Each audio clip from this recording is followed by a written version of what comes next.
Assembly বা প্রার্থনার সময় বন্দে মাতরম গাওয়া বাধ্যতামূলক নির্দেশিকা জারি করল রাজ্যের শিক্ষা দফতর। রাজ্যের সমস্ত সরকারি ও বেসরকারি স্কুলের পাশাপাশি এবার মাদ্রাসাগুলিতেও বন্দে মাতরম গাওয়া বাধ্যতামূলক করার নির্দেশ জারি করল সরকার। এই সিদ্ধান্তকে বাংলার নতুন সরকারের যুগান্তকারী সিদ্ধান্ত বলেই মনে করছে বুদ্ধিজীবী মহল। কারণ ভারতের স্বাধীনতার ক্ষেত্রে এই বন্দে মাতরম গানের একটা বড় ভূমিকা রয়েছে। 1882 সালে বঙ্কিমচন্দ্র চট্টোপাধ্যায় তাঁর আনন্দমঠ উপন্যাসে এই গানটিকে অন্তর্ভুক্ত করেন। তবে 1875 সালের 7 নভেম্বর সাহিত্য পত্রিকা বঙ্গদর্শনে গানটি প্রথম প্রকাশিত হয়। সেই হিসেবে গানটি 150 বছর পেরিয়ে এসেছে। বন্দে মাতরম গানে দেশমাতৃকাকে দেবী হিসেবে ব্যক্ত করা হয়েছে। প্রকৃতির অপরূপ রূপ ফুটিয়ে তুলে দেশপ্রেমের অনুভূতিকে মানুষের মননে প্রতিস্থাপিত করার চেষ্টা করেছেন বঙ্কিমচন্দ্র চট্টোপাধ্যায়, যা স্বাধীনতা সংগ্রামীদের দেশমাতৃকার প্রতি উজ্জীবিত করেছিল। পরবর্তীতে জাতীয় ধ্বনিতে পরিণত হয় বন্দে মাতরম। 1896 সালে ভারতীয় জাতীয় কংগ্রেসের অধিবেশনে সর্বপ্রথম গাওয়া হয় বন্দে মাতরম গানটি।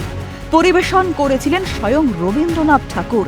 গানের ঐতিহাসিক অবদানের জন্য 24 জানুয়ারি 1950 সালে বন্দে মাতরমকে ভারতের জাতীয় স্তোত্র হিসেবে ঘোষণা করা হয়। এবার সেই জাতীয় স্তোত্রকেই সমস্ত স্কুলের পাশাপাশি সমস্ত মাদ্রাসাগুলিতে প্রার্থনা সঙ্গীত হিসেবে গাওয়ার নির্দেশিকা জারি করা হয়েছে। তবে এই বন্দে মাতরম সঙ্গীতটিকে নিয়ে দীর্ঘদিনের একটি বিতর্ক রয়েছে।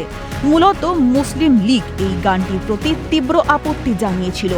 তাদের যুক্তি ছিল গানটিতে ব্যবহৃত ধর্মীয় পৌরাণিক চিত্রকল্প মুসলিম পরিচয়ের প্রতি বৈষম্যমূলক এবং সাংস্কৃতিক বহুত্ববাদের নীতিকে ক্ষুণ্ণ করে। বিশেষ করে গানটির শেষের দিকের শ্লোকগুলিতে ভারতকে দেবী দুর্গা হিসেবে বর্ণনা করার কারণে মুসলিমরা এটিকে মূর্তি পূজা ও ইসলাম বিরোধী বলে আখ্যা দিয়েছিল।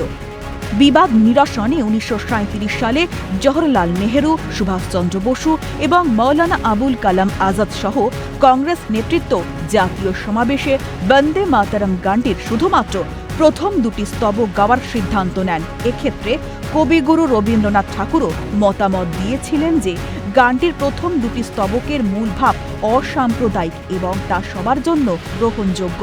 কিন্তু তারপরেও এই গানটির মাধ্যমে দেশমাতৃকার বন্দনা করতে দেখা যায়নি মুসলিম সমাজের একটা বড় অংশকে, যা নিয়েও পরবর্তীতে বিতর্ক কম হয়নি।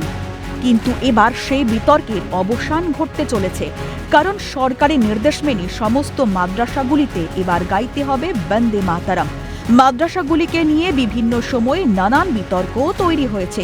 সন্ত্রাসবাদ ইস্যুতেও একাধিকবার উঠে এসেছে মাদ্রাসার অবস্থান। এমনকি 2002 সালের জানুয়ারি মাসে আমেরিকান সেন্টার হামলার ঘটনার প্রেক্ষিতে রাজ্যের কিছু মাদ্রাসা এবং তাদের কার্যকলাপ নিয়ে প্রকাশ্যে প্রশ্ন তুলেছিলেন তৎকালীন মুখ্যমন্ত্রী বুদ্ধদেব ভট্টাচার্য। কেন মাদ্রাসাগুলিতে বন্দে মাতরম গানটি গাওয়া হবে না তা নিয়ে দীর্ঘদিন ধরেই প্রশ্ন উঠে আসছে। কারণ দেশ সবার আগে, সেই দেশ মাতৃকার বন্দনা করাটা প্রতিটি দেশবাসীর কর্তব্য।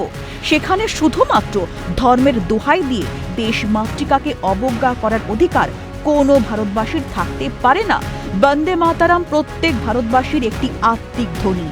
এবার সেই ধ্বনিকেই রাজ্যের সর্বস্তরে পৌঁছে দেওয়ারই উদ্যোগ নিয়েছে রাজ্য সরকার। রশ্মি দাসের রিপোর্ট, ক্যালকাটা নিউজ।